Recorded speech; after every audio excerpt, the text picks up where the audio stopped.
Hello, it's Evelyn here again.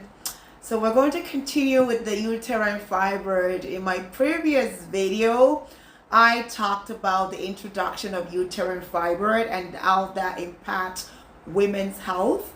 In today's video, we're going to talk about what is uterine fibroid, what are the causes of uterine fibroid, what are the risk factors, and basically the general symptoms of uterine fibroid.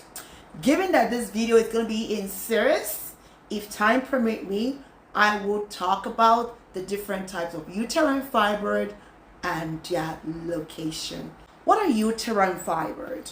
Uterine fibroid are muscular tumor that grows in the walls of the uterus, which means the womb.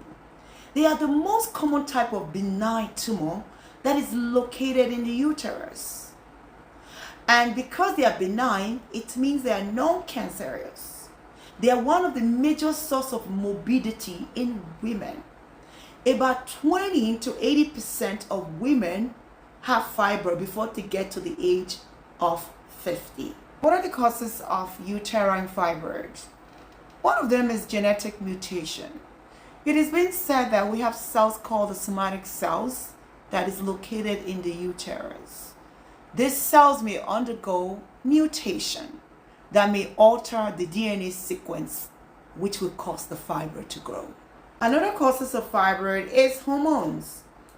High level of estrogen and progesterone will cause the fibroid to grow. And this usually happens during pregnancy and ovulation.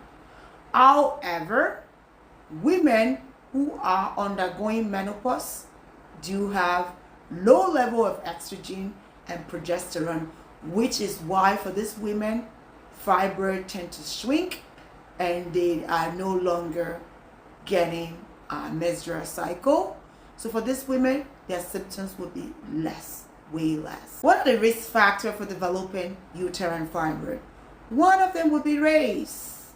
Black women, minority women, they have higher risk for developing, 3 times higher risk for developing uterine fibroid compared to other race, even at a younger age. Another one is age. Women over 40 and above have higher risk for developing uterine fibroid. Another one will be obesity, given that excess fat will increase estrogen and progesterone, which will trigger the fibroid to grow. The fourth one will be family history. If you have a person in your family that have uterine fibroid, you are at higher risk of developing uterine fibroid.